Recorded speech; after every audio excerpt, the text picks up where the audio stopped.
And that's why I just sure if she was. Anyway, hello, welcome to Dissonant Waves. Speaking of relationships, we got three albums and an EP. Of Montreal, Hissing Fauna, Are You the Destroyer? Icons Abstract, the Mogwai, As the Love Continues. Black Sabbath, Black Sabbath, Black Sabbath, Black Sabbath, Black. Is anyone there? Can anyone hear me? That we only just talk about Ozzy Osbourne and every drug that he's taken. I can obviously hear you. This Yeah, is the Dominic podcast. howdy. Yes. Oh, yes. I introduced Riddle and Trickster here. Even though I think last night you cut in before I introduced you, so I don't know how that's gonna work. You. Yeah, it'll be fine.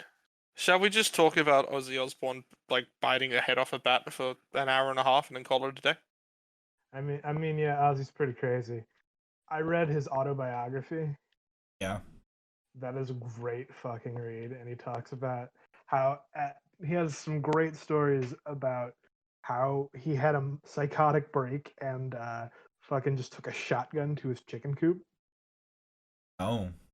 and about how back when he used to work before Black Sabbath, there was a giant just vat of chemicals for I forget what the exact purpose was, but he would just like sniff it constantly until he passed out in it. That's almost a villain origin story. He to burn his fingertips off and that itself. Tony Iommi is the guy who is missing the fingertips. That was a little bit of a segue. Well, Uh, you remember also when like there was that whole wave of reality TV shows where they got the classic rock singers and they documented their their families' lives, and Ozzy Osbourne was one of the more popular of those shows. yeah, it was like There was there also a like the Gene Simmons Osbourne. ones. Yeah, my father used to watch that one. Family Jewels. The Osbournes ones was just great for just Ozzy just yelling out Sharon. Yeah, they became a meme. Like Sharon. I just want to watch the show again just for that. Honestly,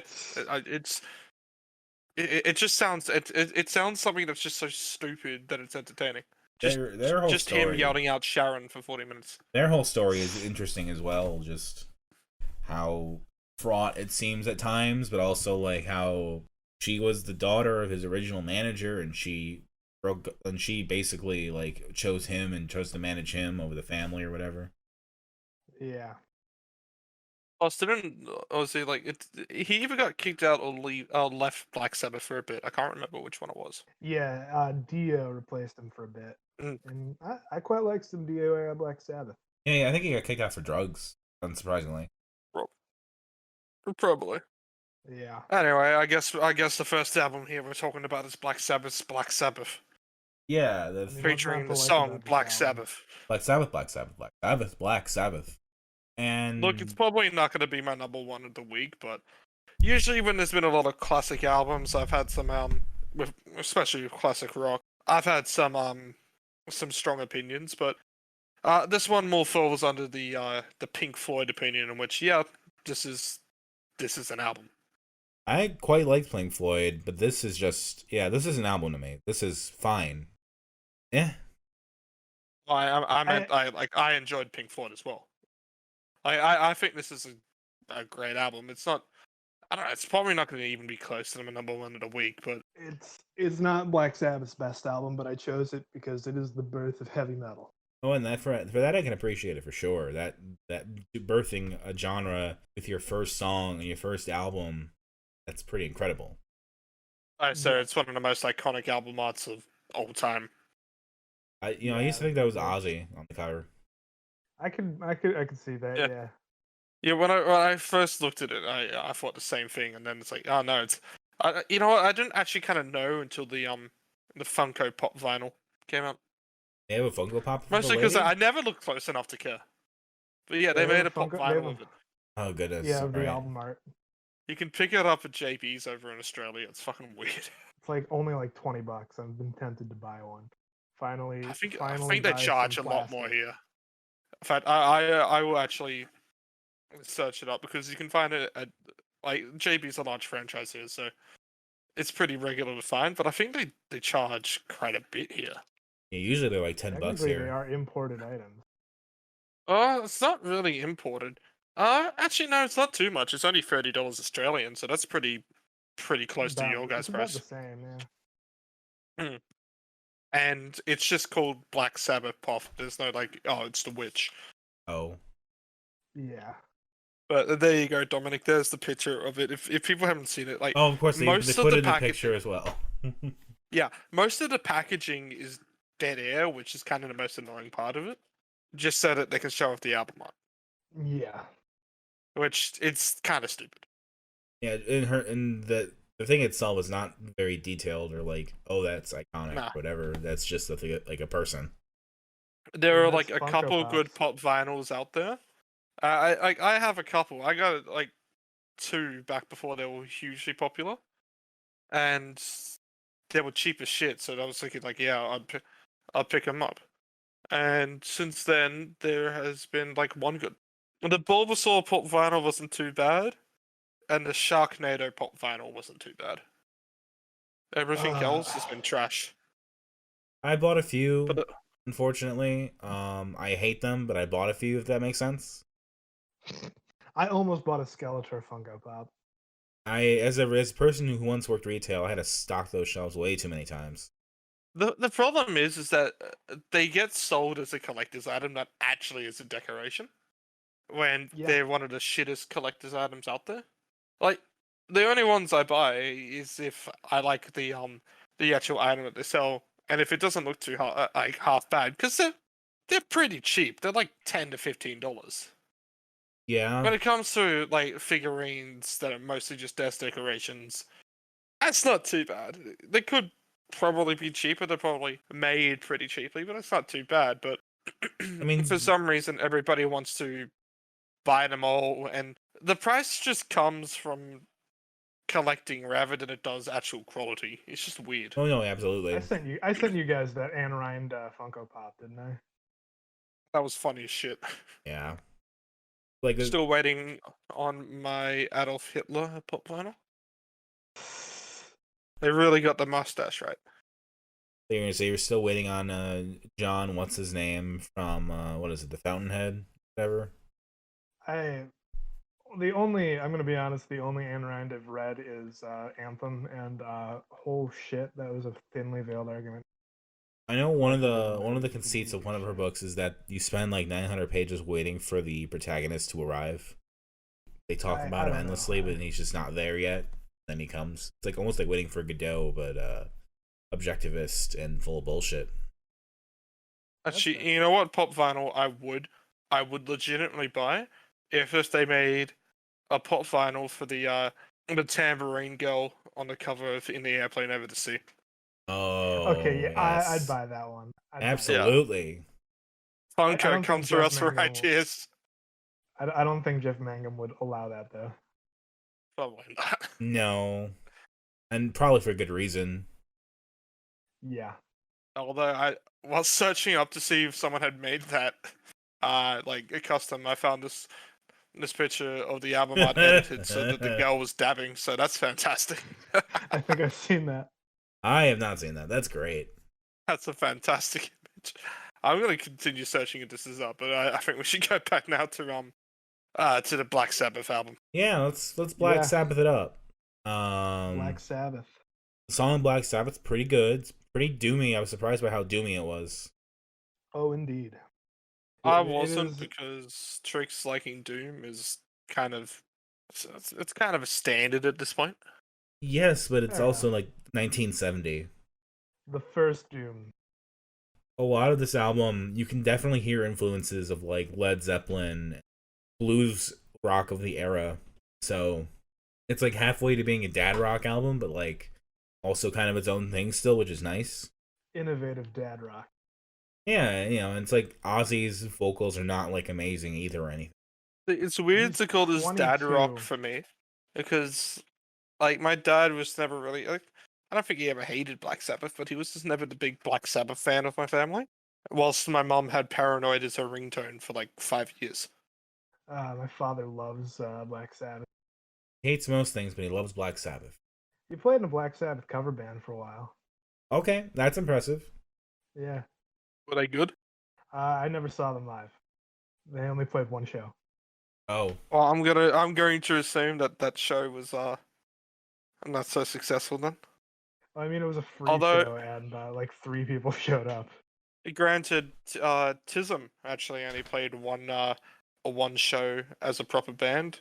Every show since that was a reunion gig, so That's pretty fun. that's fun. It's like in K-pop when they just have comebacks, but it's the next album is their comeback. yeah. I think Tism is Tism K-pop. actually I think they actually advertise most of their gigs as a reunion gig. I mean that makes more sense now. That's because if you go into the White Album where they do their interview, they go to like just this football oval and they describe it as the place where the first and only Tism gig happened. And they say because every gig after that was actually a reunion gig. That's pretty great. Yes, Yeah. big top tier. So I reckon your dad could just do that with the cover band. Every gig since they're then's not a together reunion. anymore, but Well, then every gig since then is a reunion gig. yeah. This is one of those albums though where it's like so hard to pinpoint a moment because I enjoy it, but like I haven't listened to it enough for it to really like sink in every moment of it. I am right there with you. I will say it's And impressive that an album this heavy has both harmonica and jaw harp on. Yeah, and the mouth harp was surprising. I mean, Nonagon Infinity had harmonica. Heavy albums and the harmonica, it's just hand in hand. The harmonica is the heaviest instrument to exist. It's made of pure metal. Surely a How tuba could it? would be How heavier could it than. not be in a metal album? Surely a tuba would be heavier than. No, that's made of brass. Brass is metal. Uh-huh. But we don't call it metal. We call it brass. I'm assuming we listened to the original UK version of the album. I think so. With the 5 songs. No, that's the American Five, version. five listened to the songs. I was American listening to the 8-song version. Oh, the 8-song version I think was a re-release of the UK version. Yeah, the remaster. I didn't listen to Wicked World. I mean, I think it's. I listened to Wicked World. Okay, so I do love though that every time I try to search up Black Sabbath, it like Google, Spotify, everything just goes, "Oh, did you mean Black Eyed Peas?" all right, so my track listing was Black Sabbath, The Wizard, Behind the Wall of Sleep, NIB, Evil Woman, Sleeping Village, and Warning. Mine I had think Wicked Evil World. Woman is in there somewhere. But mine was Black Sabbath, The Wizard, Wasp, stroke, Behind the Wall of Sleep, stroke, Basically, stroke, NIB, Wicked World, A Bit of Fingers, stroke, Sleeping Village, stroke, Warning. Okay, yeah, that's the American Yeah, version. yeah. So yeah, that's the North American edition. God, so we listened to 2 different albums. That's great. I mean, it's pretty much the same album. I just searched it up on YouTube and found that version, so I was like, I'll stick with this. I guess it's like a bit different, but like it's also pretty much the same. Yeah. You know, But- I think we still have kind of the same opinion in that we don't have very much to talk about, except that hey, this is where it began. It's enjoyable. There's no standout track on here. I mean, the bass Ozzy's solo at vocals the are. beginning of- I was just gonna say Ozzy's vocals are pretty much at their peak as they were around this era. I mean, Yeah. I've liked his vocals elsewhere. I just did not find it particularly impressive here. You gotta remember that they were my age when they recorded this album too. Yeah, he has a unique voice, which is definitely important.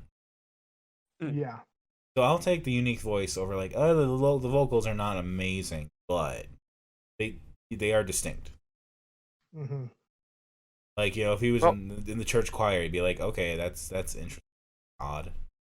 I can't wait to piss off everybody who listens to this with just like enjoying this album and having not much to say about it, other than like I enjoyed listening to it. I mean, that's Black Sabbath is good. I'm sure. I would feel bad if I didn't have the same memory of this album as probably the members of Black Sabbath do at this point. Geezer Butler is pretty solid.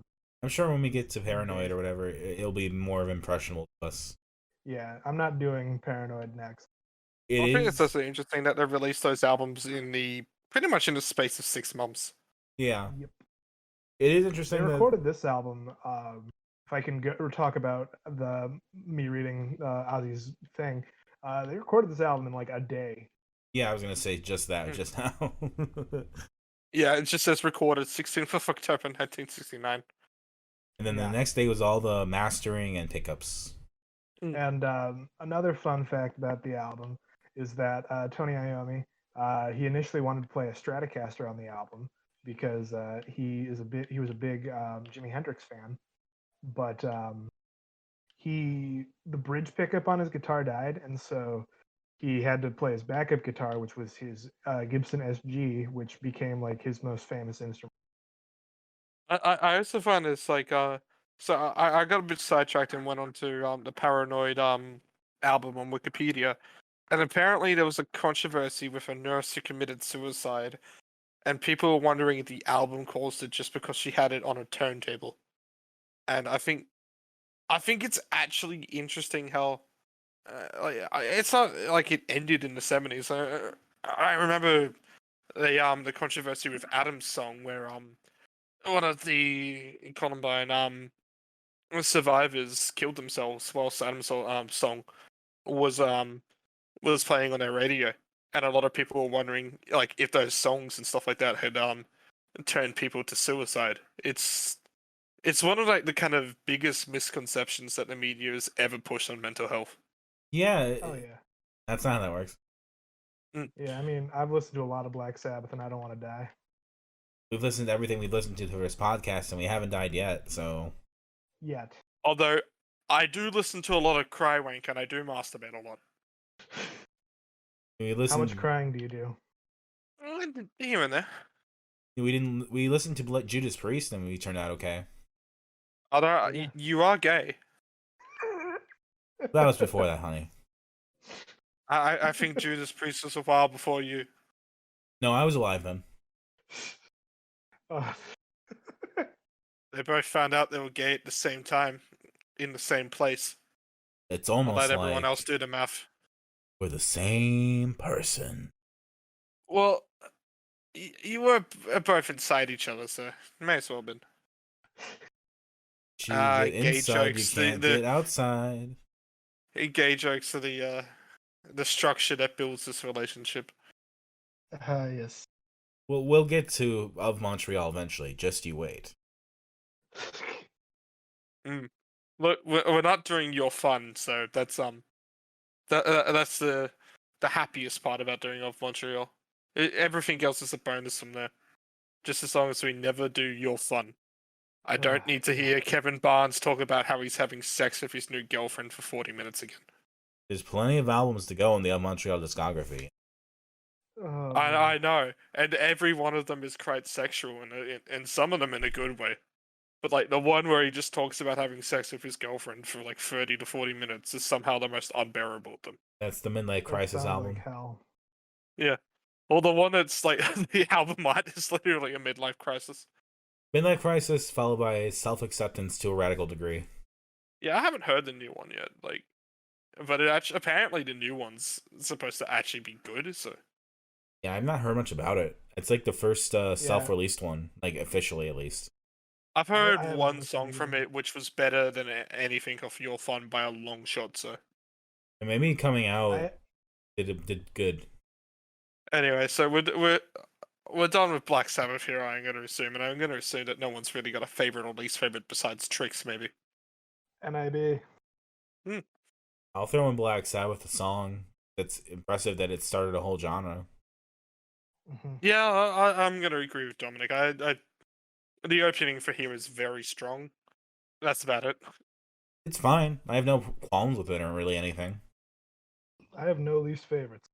Same. Imagine like putting an album out and you got a review and says, "Yeah, it's fine. I got no qualms with it." Would you have succeeded as a band in that case? I mean, at the time, it was hated. It was not well reviewed at all. Yeah. I mean, most genre-changing albums are pretty poorly received on Start. I mean, Pinkerton, which kind of started a new way of emo, was pretty poorly received. You know, now you have this Black Sabbath, which is pretty poorly received. Farrah Abraham was pretty poorly received. I mean, We're proving a point slowly but surely. yeah. Yeah. That Black Some Sabbath. people are is just Farrah ahead of Abraham. their time. and then sometimes they're pretty well received. Anyway, Like the shall we Beatles. move on to? I don't know how best to describe this album. So Dominic, you describe Kevin Barnes' absolute panic attack, please. Oh, where to begin? Where to begin with Hissing Fauna Are You the Destroyer? Kevin Barnes, following Sunlandic Twins, in which their daughter Alibi was featured on there, and everything was going great and peachy. Eventually had a breakdown and moved to Norway for a while and lived by themselves in Georgia, I think, and recorded an entire album almost completely by themselves. And Hissing Fauna was that album. Meanwhile, they created a whole new glam rock persona, Georgie Fruit, which has been because of endless controversy ever since, because it's kind of a racist caricature, kind of a transphobic kind of thing. I think the quote was, "It's Georgie is a I don't remember exactly, like someone who's basically gone through several sex changes and is black and was part of a funk band in the '70s called Arousal. Now it's just the starting point."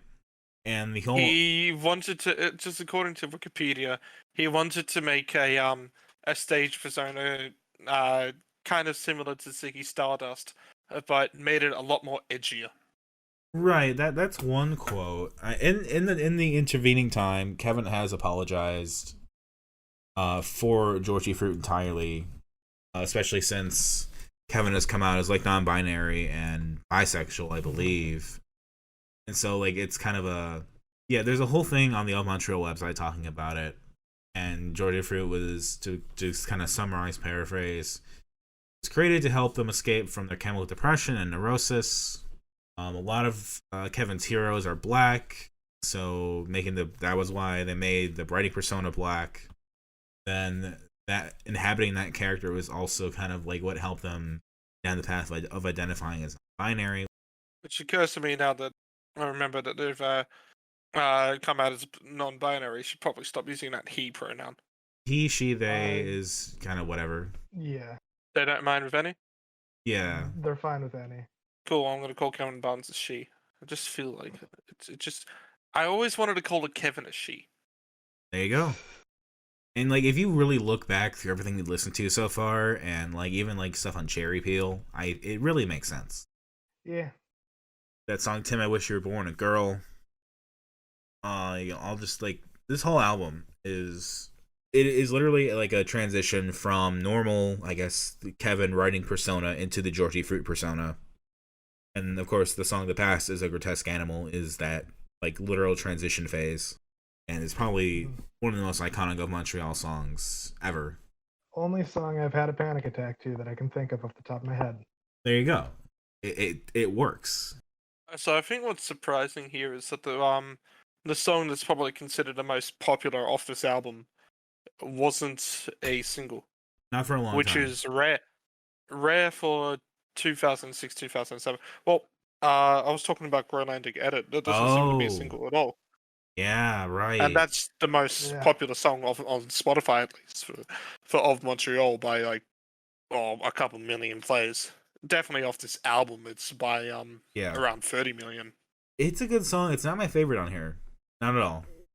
I've always been a big fan of Kato as a pun. It's a good tune. Like the thing about this album is that each song is distinct and unique. Mm-hmm. I was gonna say Groenlandic Edit, which I keep saying is Groenlandic, but it's Groenlandic. It's interesting, the song itself. I mean, it was the first Of Montreal song I ever heard. Mm-hmm. And I can't even remember how I first decided to listen to an Of Montreal song. I think I went in a rabbit hole from Homestar Runner somehow. Homestar Runner, they directed one of the music videos for Hissing Fauna. That makes sense. That makes sense. I was like, I remember there had to be some relation between them. Yeah, I don't remember which one. I can look it up though. But keep going. Yeah, it's Helms to the Gate Like a Promethean Curse. Yes, the one single that has a Wikipedia page for some reason. Yeah, it was directed by the Preppers chaps. So that makes a bit more sense. But there is actually quite a lot of interesting songs off this album, and I've had a lot of problem with Of Montreal albums at times. I think prior to this, the only one that's really hit me as an album that we've covered was Lousy with Sylvie and Briar. Yeah. I didn't Yeah. mind Satanic Panic, but I still didn't enjoy that one so much. And then Cherry Pill, kind of a boring album. I've talked a lot of shit about Your Fun, which is just a bad album. But it is worth highlighting that Kevin went from Cherry Peel to Satanic Panic to Hissing Fauna to Lousy with Sylvie and Briar in less than 20 years. Yeah. Like that is a crazy range. Yeah, it's a hell of an evolution of sound. And I mean, I think, you know, It is also incredible just how long he was on the Polyvinyl label for. yeah. Yeah. It was on there until the last album, I Feel Safe With You, Trash. That seems to be the last, like, everything else before that until Ad Here's Arbitorium, I don't know how to pronounce that. Arboretum. Like, from Satanic Panic to Your Fun, which is a 16-year period, all on the same label. That's Yeah. And that's pretty rare. Satanic Panic is also Yeah. where, like, I think the real big rise of Montreal even, like, started. Mm. Because, like, Sunlight Twins pushed it up, and Hissing Fauna really pushed it up. Mm. And the whole Georgie Fruit era was probably the peak.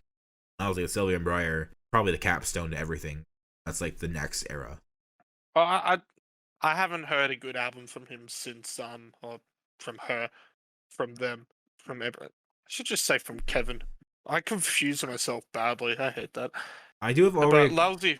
Lousy with Sylvie and Briar is like the the last album they put out that I fully enjoyed.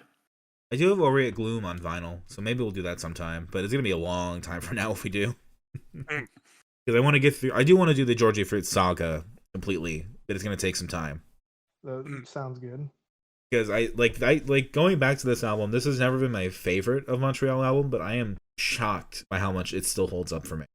Given like the Georgie, the problems with Georgie, every song is distinct. Every song is memorable to a degree. Mm-hmm. And they're all like, to actually listen to them they're so complex and layered. They're all really strange. Like the fucking just la la la's on Think the Scene. Yeah. Where it's just like layered harmonies of just la. Yeah. Great. Like there was so much work. I was gonna say, like, the song that which we've kind of described as being one of the more probably controversial lyrically here is such a goddamn bop. Funny, no kind of writer. Yeah, it's such a bop. I was always a big fan of Fabergé Falls for Shuggy, which, to think about, that was the first single that came out, was Fabergé. Huh. So, like, that's, like, a huge shock, I'm sure, for people who were following them at that time, to be like, oh, okay. But it's also, like, an interesting calling card, because Kevin then just lays out, like, okay, skeletal lamping, the controller sphere, false priest. And that's just the three next things that came out, pretty much. Yeah. And then there's also just Icons Distracty, which is just there. Well, Icons is also, like, if Hissing Fauna is, like, the glam rock persona, like, delve into, like, emotional storytelling from that angle, Icons is, like, the reality check of, like, this is actually what's happening, for real. Chronicling Kevin's meeting and falling in love with then-wife Nina, the relationship falling apart, having a daughter, and then, like, just the self-destructive, suicidal thoughts that come from being separated at the time and stuff. Although I'm looking also at the single release and dates here, and it's interesting because this album actually only had 2 singles released before release, and both of them were released on the same day, December 5, Seas of the Rejecter and Fabergé Falls. Mm-hmm. Because Hammersville Gate, like Promethean Curse, was actually released the same day as Icons Abstracti was. Yeah. Which is weird to release an EP, but then also release a single for a song off the previous album on the same day. Yes, and the weird thing, too, is from what I understand, a lot of Icons was also just kind of like a collection of singles that had just been released beforehand. The only thing that's really unique to Icons is Miss Blonde, Your Papa's Failing. Because on the double vinyl of Hissing Fauna, Icons is side D, except it's missing Miss Blonde. It's just Duo of Meg, Voltaic Crusher, Derailment, Conclusion. So I mean, Gotcha. And it's definitely it's definitely a weird EP, but it deserves like it's weird that I'm talking about this more than I probably would be talking Black Sabbath, like and more kind of in depth about it, because it's probably gonna be placed lower than Black Sabbath, but this is still kind of an important EP to talk about for the whole context of where his head was at Right. throughout the whole thing, and I mean, it's not so well told. It is very egotistical somehow, sure. but it's still quite an interesting listen. It's like 21 minutes of just listening to context. Which is interesting. It's yeah, and it's not like the music is bad either. It continues on the sounds that Hissing Fauna were bringing up, and Yeah. it doesn't do anything too new with them, but Like, it still continues on a sound that's pretty fresh. yeah, it's the reality check to the big glamorous artwork, and then this is like the diary off to the side. Plus, there's no goddamn Georgie Fruit in this, which the lyric content of going into Georgie Fruit is never. I mean, I've never really liked of Montreal for the lyrical content. Sure, I mean that's fine. I think There have been a couple times in which the lyrics have been catchy enough that sorry, the lyrics have been catchy enough or sing along enough that like I really enjoy it. Like I like I'd Engager despite the opening lyrics being kind of is that your Concord on the altar? It looks good.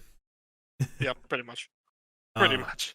No, but I mean, for everything here, Duo Meg is probably one of my top 5 of Montreal songs. Hmm. It is so positive and happy, and that's such a unique, but also like better than like You just the light. do you just shut off Icons Abstractly after Duo Meg and just say, Oh, oh, yep, no. they're happy. Close it off. No. The emotional changes are also very important, but Duo Mega by itself is so happy and fun that I just like really appreciate that. Like Kevin really captured that feeling despite knowing where it's going. Yeah. And like Fair enough. and I think there's moments on Hissing Fauna too that kind of capture some of that. Heimdall's Gate and Sense of Kong's Finger. God, I'm gonna say these titles out loud is a lot. But like Suffer for Fashion is also like a nice little bop too. Like that's kind of like the regular pop rock song of the album. It's like you could just see that as like a live thing, and then Sank the Sign is like a step down, like brrr. Shit, something happened. And it's like then it's like a treatise about depression. Because the interesting thing about the first half of this album is that Kevin's voice is very static. It just is Kevin's voice. They don't really do a lot with it. They just sing, you know. And then like once, like a Plastic as a Grotesque Animal is like the kind of the codifier of that, and that it's like an extended rant, like a shouting match. It's a breakdown. It's everything, but it's still told in that voice. Mm-hmm. And then everything past that is like an exploration of like vocals and vocal range, and Kevin trying a bunch of different tricks and a bunch of different voices. There's like conversations and like Bunny and Fabergé and all that are just like they're just having fun with it at that point. I think that's the really interesting thing. Mm-hmm. Donning that persona opens up Kevin to singing a bunch of different ways and trying a bunch of different personas out.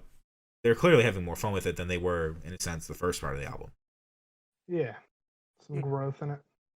Right, and like intentionally done so because that's kind of the transformation. Like Georgie, I would imagine, is meant to be more out there and showy, kind of like it's like a RuPaul drag queen kind of thing. I kind of get the vibe of, but it's a dramatic shift, but also something that because the album is so structured, it kind of go along with it and not really realize how strong of a change it is.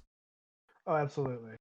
And it's like even then, like even though they're like exploring like funk, 70s inspired music, the sounds are still really unique, but it's also still very of Montreal somehow. Like you cannot escape that of Montreal like poppy fun hyperness. No, I fully agree, and it's part of the reason that I love this era of Montreal. None of the albums, personally for me, go down as some of my favorite of all times, but when it comes to recommending people like late noughties indie, Yeah. this era of Montreal just is just up there because it has some of the more interesting sounds. Like, and it didn't really go on to be a big influence in the indie acts that I listened to. So a lot of this escaped me for a couple years. Hmm. Yeah. But it's a fantastic album. I actually found this out of out of Vinny's for $2 when I was out with my friends. So I literally just picked it up for him for $2 and said, when you in your car next, just put this on. Good choice. Nice. I mean, like, Mm. some of the songs are so fun still. Like, Screaming Chemicals when Heimdallgate comes on is just a fun time. Chemicals. I don't, like, just there's, I don't know. I just really like this album. It turns out I didn't think I was gonna like it as much as I do. It's a good album. And She's a Rejecter is such a good song. It gets surprisingly emotional when it turns into We Were Born the Mutants again with Lee Fink somehow. Yeah. I don't know, like, it's like nostalgic or something, and it's like that grating kind of sound that like the bridge between Rejecter and Born Again could be grating, could turn you off to it, but somehow like works for that moment, bringing you in from one song to the next as it closes out. I don't know, like, I do appreciate going in a different direction, trying different perspectives. And I guess I feel okay with like going back to this, even though Georgie Fruit is Georgie Fruit, because there is at least an apology, an attempt to like be like, yeah, I fucked up. But That's always good. But it's also a symbolic thing of like such a fertile and like creative time for the band. It's complicated. It's also late noughties indie. Like, everyone was edgy. Sure, I think this is probably still among the best. Even of it, if for Kevin sure. didn't apologize, I wouldn't really hold up too much about this. It's a persona that was dropped a long time ago. Yeah, it was around for a good 5-6 years though. Yeah. What other band is gonna give you all of this, but then also give you an EP that's kind of like behind the scenes almost, and then follow that up the next year with something that just furthers go like. Of Montreal's output's always been amazingly crazy, Yeah. but this era. How many especially, albums do they have out now? God, 1, 6, 7, 5, 10, 15, 20, 24. 17 about. That's just 17, yeah. But like you can even include a few more that because like there's a bunch of including other stuff. including like the compilations. It's 24, not including the EPs though. Right, but like then there's like I know there's like Kevin's been releasing like fucking like Patreon exclusive albums pretty much. Mm. Just like when because back they did a Kickstarter for the concert film, which they ended up calling The Past as a Grotesque Animal, which I always was disappointed by. Because the original title for the concert film was Song Dynasties, which was a great Of Montreal title if there ever was one. Mm-hmm. But I know for that, I think there was another album that was kind of like a backward reward kind of thing that I think was even before the early 4-track recordings. And the early 4-track recordings were already like, hey, this is what we were doing before we released Cherry Peel. Huh. Can I just say so that the most like disappointed Of Montreal project, like just disappointed that we won't ever cover, Yeah. is the Satanic Panic covers EP. Just because Kevin does a cover of the Shins' Know Your Onion. I mean, we could cover that eventually. There's no real point to. Is it on Daughter of Cloud, though? Let me see. No, it's not on Daughter of Kind. They also do a cover of Jimmy by MIA. I know that. That's a pretty decent cover. Yeah, I do a cover of Know Your Onion, Spanish Dance Troupe, Delinquency, and Color Me In, which I forget who did those, but thankfully we have Google to help me out on that, so I don't look like a complete idiot. I'm surprised that Kevin has not done Yeah. a straight up covers album yet. Yeah. Because Of Montreal even now has such a specific sound, you could just like convert any song into it. That's the only one that I actually knew was Know Your Onion. I thought like I knew You Color Me In, but I might be thinking of something else. So, yeah, good album. Alright EP. I think they both, Yeah. honestly. The Past is a Grotesque Animal being as popular as it is, being 12 minutes, is impressive. Agreed. Yeah. Favorites, least favorites. Don't really have a least favorite. Me neither. The favorite is Bunny Ain't No Kind of Rider. Wow. Favorites are Gronlandic Edit, Bunny, Ain't No Kind of Rider, and him was just hymns that was like a Promethean curse. I'm including everything. Duog Meg is my favorite by far, but like also really like She's a Rejector, We Were Born to the Mutants Again, Heimdallskate, Kong's Finger, Task is a Grotesque Animal. The only song I really didn't vibe with as much was like Sync the Sign. It's so short. Such a down note after itself for her fashion. Then like Kato was a So I pun. want to point out, because I was just looking at my playlist, and like for all the albums that we've done in this whole podcast, Yeah, and we would have reached it a bit recently, but we're over 2,000 unique songs that we've listened to. that's cool. Damn. I'm sure like the Ella Fitzgerald Mike Kroll episode really pushed that up there. Definitely. Yeah. Same with Shaky. Trix has just like made sure that this is going up. You're welcome. Although the Avalanches and Malsaturi also helped. Can't wait till when we do Through the Soil. Is a choice by somebody. Also, It's tempting. I should just put that on my list. again, shout out to Kato as a pun for being what is that? Is that a bass at the beginning of that? Don't know off the top of my head. Hold up. I don't know. I really like that song. It's a good album, a good EP. I really like it. No Conclusion, like being in the dark twin of like Passes or the Grotesque Animal is kind of interesting. Let's end this EP in like a 10-minute song on top of the 12-minute song we just put out. Yeah. So I'm happy for this next album that we don't really have to talk about lyrics, Yeah. because I feel like my voice is starting to go today. I would So Mogwai's As the Love Continues. I had to fully admit to not really being into Mogwai earlier because I just never heard of them. neither have I. But I saw a lot of posts on Reddit. I know I use Reddit. I'm such a loser. And they was posted a news article about how they had their first #1 album after 25 years. And when I went record store shopping, I saw the CD for this on the new releases and figured, hey, fuck it, I'll pick it up. And I'm glad I did. It's a fantastic album. It is. Yeah. Also, just side note, this whole week's been a great time for album covers. Yeah. It's because like Montreal always does great album work. Black Sabbath's iconic, but this picture for As the Love Continues, I fucking love. I know Dominic, you did. You looked at it, but Trix, have you seen the single arts for this album as well? I didn't really look. I'll look right now.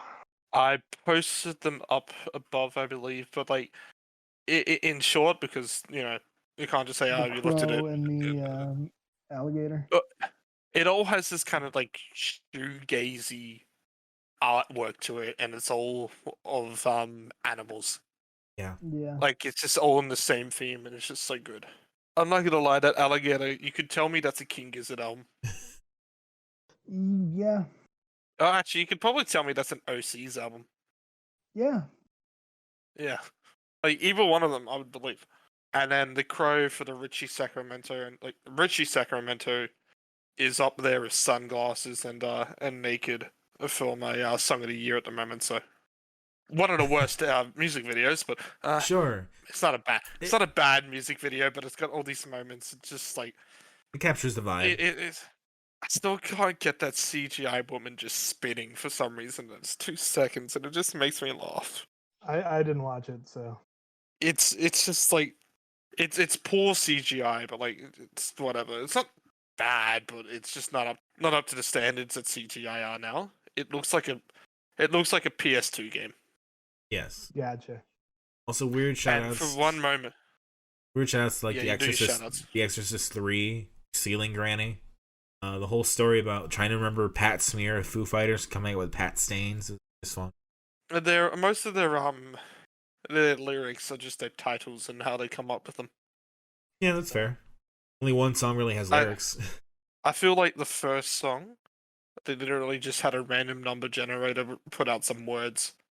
To the bin, my friend, tonight we vacate Earth. Apparently, that was because they were recordings from Benjamin John Power of the band Fuck Buttons, and he apparently Great name. said that in his sleep, and then it was sent to the band. This is good. That's pretty funny. Like I love the song titles on this. Like especially "It's What I Want to Do, Mum." Yeah, that's very Tism. Or assuming as Tism is "This is serious, Mum." Exactly. Mm-hmm. But this is an album that I didn't expect to enjoy as much as I did, mostly because instrumental albums don't usually stick with me as much as this one did. But there is just a lot of great moments on here, Yeah. specifically Richie Sacramento and Pat Staines. Also, The way that the songs just all build up into Yes. these kind of grand outros are just fantastic. Some of the deeper cuts just like are starting to stick a lot more as well, especially with just how hard Midnight Filth starts to get. yeah, I need to keep listening more because I'm not gonna pretend that all these tracks have like stuck with me completely. Even though I've listened to this for longer than usual because you said you were gonna do this like a month or two ago and I bought it. But yeah, like even though I don't remember everything as well as I do like of Montreal, the quality that's there is so high that normally I would probably put it a second because it's like, oh, I remember of Montreal songs, pretty much completely. But this is so good. I'm still struggling what my number one's gonna be. Yeah. Like I can't even tell you what supposedly We Were Nightmare sounds like right now. But I do know that if I listen to it again, I'm gonna fucking enjoy it. It's like the opposite of like a Cave Boy. The Cave Boy, I can't remember much about it. It was fine. Whatever. But here. Riddlin's muted mic. Talking. Keep filling. Okay. Fix, what do you think? Yeah, this fun album. I also don't really remember much of it, but there's some really great moments on it. It's gonna make its way into my rotation a bit more, I think. Yeah, I'm probably gonna listen to this quite a bit, just kind of like soaking it more in and more and more. Yeah. I really like proggy songs in general, so just hearing the construction and like the structure of these songs is always fun. You're gonna like what I choose next week, then. Right. I've always been like a proggy, like if a song has layers and it just keeps having layers and layers, I'm probably gonna like it a lot. Yeah. There's a lot to this album, and it's a lot to unpack in a week. Like you could listen to this album for like a year or 3 and still find new details. I am back and I never left. So on a different note, Dissonant Waves is now hiring someone to get me water.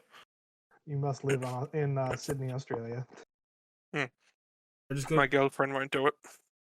I didn't ask, but just go to Melbourne and airdrop some water. You really gonna be pronouncing it like that again? Melbourne. Every time we say Melbourne, an angel dies. How is it, like Melbourne? Melbourne. I tried to say it. Just Melbourne. I tried to say it, but I just fucked up. I'm sorry. Just Mel, as in Melissa, and burn, like in sunburn. Yes. As in feel the burn. As in Muse's Sunburn. The greatest Radiohead clone they ever did. She burns like the sun. Good album, despite the fact that it's just pretty much a Radiohead ripoff. It's pretty decent for a debut. Yeah. I mean, Radiohead was just ripping off Modern whatever with Pablo Honey, so it's understandable. It's fine. Oh, a fun fact about Hottest 100 history here. Muse's debut made the top 10 albums poll that year, and only Sunburn made it in. But when Origin of Symmetry came out, 3 Muse songs made it, but it didn't make the albums poll. Origin of Symmetry is so much better. I mean, I'm an Absolution fan. Absolution's good too. Nothing about it. So Muse created Hottest 100 controversy when they won in 2007 with a song that was technically released in 2006. December? No, it was released at the album because Nights of Sidonia wasn't originally a single. Oh. But as everybody can remember, Guitar Hero 3 coming out, Nights of Sidonia suddenly got a huge burst of popularity. Yeah. And Hottest 100 rules weren't actually exactly calendar year. They allowed that if it was the previous year, and if it got like a burst in popularity, you could vote for it. Mm-hmm. Especially when singles were like not really. You only got so many singles, and you didn't get every song that would deep cuts off the albums get over here so easily. Right. Mm-hmm. But after Nights of Sidonia won, that they stopped allowing as much songs to fit under that rule, and I think they actually like completely threw away that rule now. Well, especially with Spotify and stuff. I mean, for the time, I mean, it made sense because you had just CDs and like some iTunes stuff, pretty much. Yeah. But the big reason why this was such like a big deal is because Muse actually had a hit with that album. And Black Holes and Revelations also made the album's poll, and it made top 10 in 2006. The actual songs because Yeah. Starlight was such a big hit, and then Supermassive Black Hole was like 18 itself. Like they had massive hits Yeah. off that album, and then Nice to Sidonia becomes an even massiver hit over here. I mean, it was a hit in America and stuff like that. Yeah. I think actually their biggest hit, like properly here, was Uprising. Okay. Yeah. But that's actually like as radio airplay and stuff. The Resistance is a perfectly listenable album. I know next to nothing about Muse. Well, after the Resistance, they broke up. That's all. Second all you Law, need to know. Second Law is still fun to listen to. I enjoyed that album. Second Law has some good songs off it. It does. Drones, no. Drones has one song. Supremacy. Drones doesn't even have one song. Dead Inside is a fun song, and I will stand by that. But Second Law at least has Supremacy and Follow Me. And Madness. Yeah, Madness. I appreciate what Second Law tried to do, but like the actual like unsustainable, but it was still a shit song. I will always take experimentation, especially with a band as popular as Muse. Yeah. Alright, so back onto Mogwai now that I have my water. Yeah, this is my favorite. My favorite Gremlins cover band. I love how there's a a song in here on Spotify that's marked as explicit, and it's "Fuck Off Money," and Richie Sacramento is the only song with lyrics. Yeah. So it's explicit just because of the title. I mean that happened with Against Me too. Fuck My Life 666. Yeah. Did it ever get to a point where just this parental advisory stuff is just kind of silly? Granted, we're in our 20s. It was always silly. Yeah. Now, I'm going to go through the albums we've done here, but am I wrong? Is this the first like proper post-rock album that we've done? What else would count? I think so. The Black Country had post-rock elements, but it was more post-punk than it was post-rock. I definitely liked this album more than I liked Black Country. I mean, yes, but I like both quite a bit. Because I know we've done quite a bit of post-punk. Mostly from what like I've been bringing out recently, but yeah, just taking a look at it, I don't think we've actually done post-rock before, so it's kind of got the unfortunate curse of not really having something to compare it to that we've actually covered. Yeah, we haven't really done Radiohead yet or anything. Radiohead wasn't really post-rock. Doesn't Kid A still feel like the big post-rock album? It was alternative. I wouldn't call Kid A post-rock. Okay, I guess my information's been faulty then. Post-rock is a lot more... I'm sure Trix probably has a better way of explaining it. I do not. You do not? No, I don't know much about post-rock. Post-rock is a lot more like kind of... At times it's a bit anthemic, but it's very instrumentation heavy.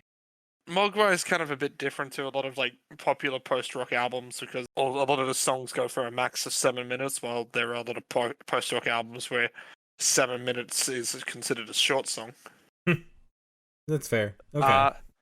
It's hard for me to explain to it because it's a genre that isn't too kind of bound by what it does, but there are definitely like there's a lot of albums that I've heard and by bands that kind of fit for this, like especially in Australia. Australia actually has a post-rock scene somehow.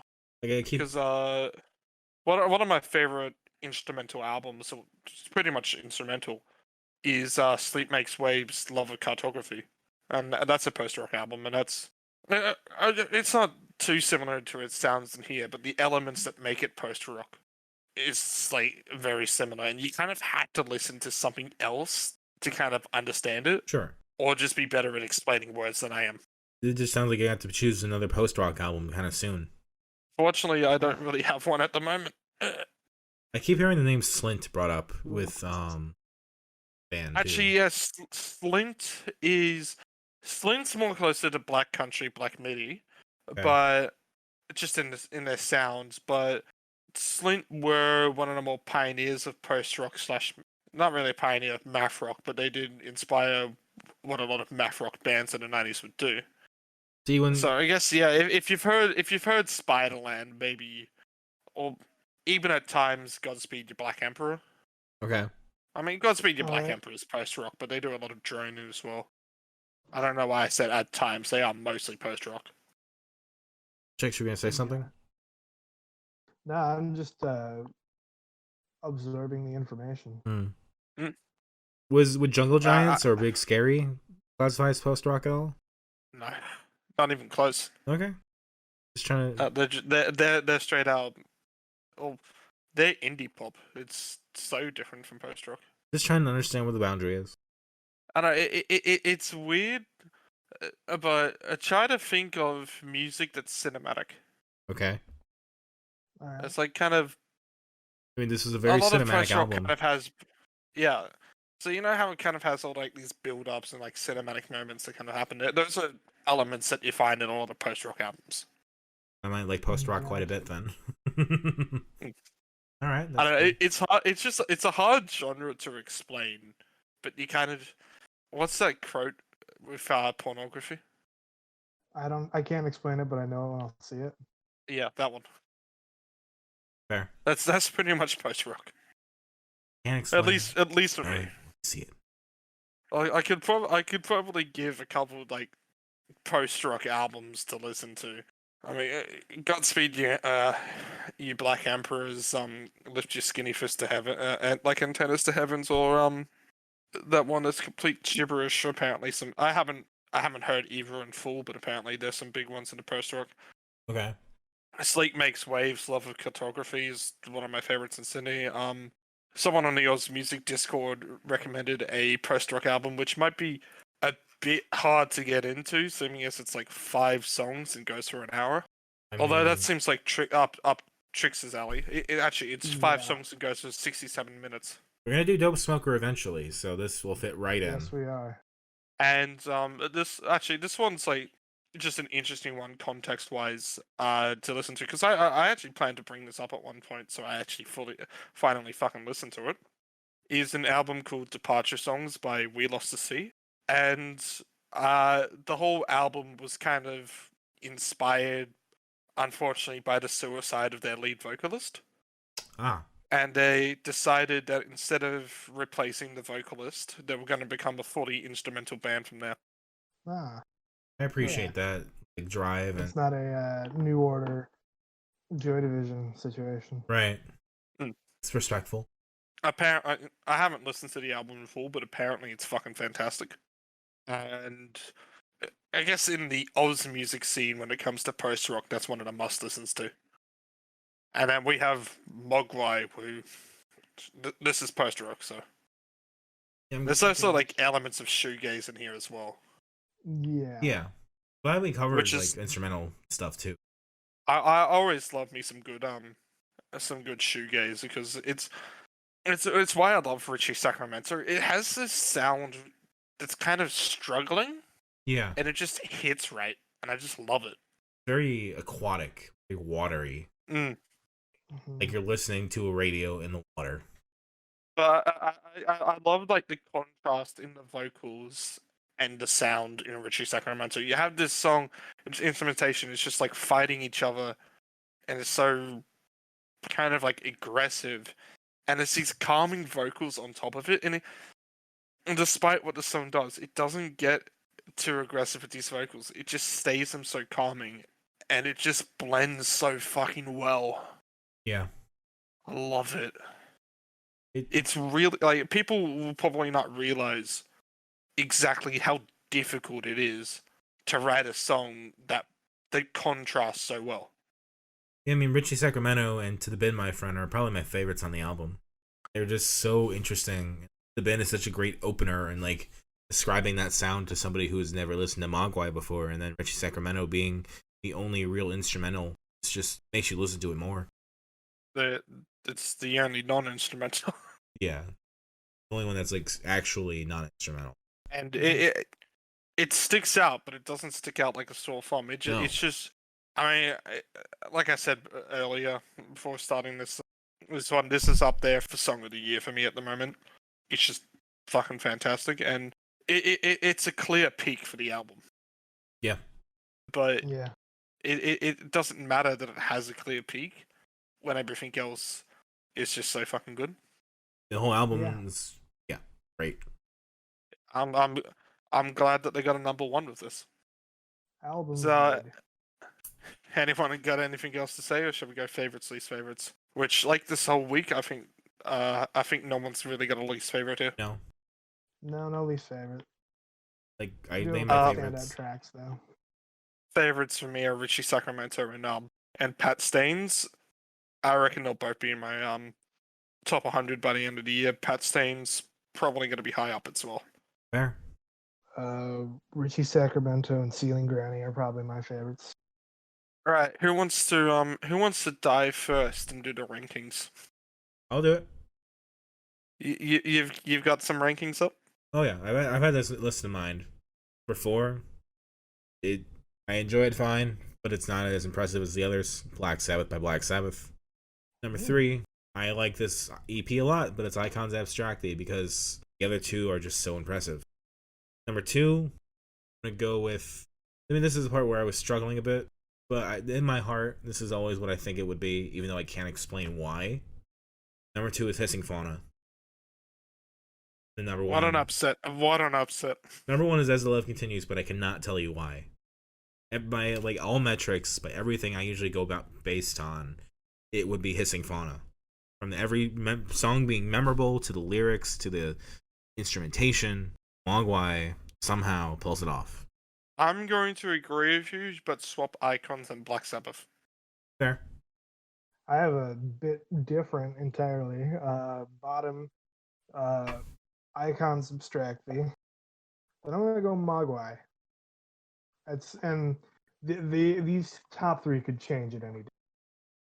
Mogwai, Black Sabbath, and then Of Montreal. So you got Of Montreal's number 1. Yeah. I kind of called that, but I was close to picking a number 1 for all 3 of us. I mean, Mogwai and Hissing Fauna are tied for me. they're very close. Yeah. They do two very So different things. I'm doing the coward and just copying Dominic. Really. I gave you a definitive number 1 though. It's gonna be Mogwai. We'll see at the end of the year, but I feel like Mogwai's probably gonna get more listens than Of Montreal will. Yeah. Yeah. And as I said, mine are like nebulous. They could change at any minute. Icons is just the one that's at last. That's the constant. Yeah. You didn't really give your opinion on Icons, Tricks. I only listened to it a couple times. I couldn't really make too much sense of it, if I'm going to be honest. What do you mean? There was a lot going on. And I can't tell you off the top of my head pretty much anything about it. Okay. Fair enough. So I've decided what I'm going to pick next week, and I can guarantee that that neither of you would have chosen it, especially when I'm doing 2021. So I'm going to go first for what I'm choosing next week. And I've talked a bit about Australian like kind of pop artists, like some of the more indie pop artists here that aren't so successful like the Jungle Giants have been, especially one artist, Kieran J. Callanan. And no, we're not doing a Kieran J. Callanan album, but we are doing an album which he helped do production on, and is probably one of the most exciting pop albums to come out of Australia this year. And one of the best moments was seeing Anthony Fantana agree and give it an 8. Mm. And that goes to Canberran kind of pop, such a bit of hip hop, kind of whatever the fuck he feels like doing. Well, he's Australian / Ghanaian. It's Genesis Owusu's debut album, Smiling with No Teeth. All right. I'll type in the title and I'll look later. Keep it going. Yeah. I've gone back and forth about what I was going to choose after this. I wasn't sure if I wanted to go like real sad or real like happy or something. I wasn't really sure. Then I decided to revert back to the original idea I had weeks ago of what I want. We're going to do a little 2-week excursion. Perhaps you can guess the band I'll be choosing next week, or like after next week. But for this next week, next episode, I am going to choose the album Halcyon Digest by Deer Hunter. Wait, Alright. which Deer Hunter? Deer Hunter, one word, Bradford Cox vocals. Okay, thank you. Which then means Because I that, always get confused. So which one are we doing? We're doing Halcyon Digest. yes, which means that in 2 weeks we'll be doing the other Deer Hunter. Ooh, All right. We'll have a little fun And, comparison. Deer Hunter's another band where I found one of their CDs at a thrift shop, but I actually didn't discover them that way. I have Fading Frontier because I heard the song Snakeskin on Triple J. Played quite a lot during 2015. Fair. Good song. I am sticking with the doom metal and sticking with the kind of Sabbathy kind of vibes. And I'm gonna do Electric Wizard's Dope Throne. God, I just love that name. Dope Throne? Is this the this is the one with the Wizard wizard ripping just a smacking a bomb. bomb. Fucking love Yep. it. Cool. And I'm also Hour and going to 15 tag minutes. on. I'm also going to tag on one more song. It's Black Sabbath's "Sweet Leaf," because that was when they tuned down and really kind of created doom as a whole. Sorry for a bit of dead air there. So with that, that will be Dissonant Waves for another week. I have been Ritalin. You can catch me at my website, Ritalin for Kids at github.io. I used to have a YouTube channel.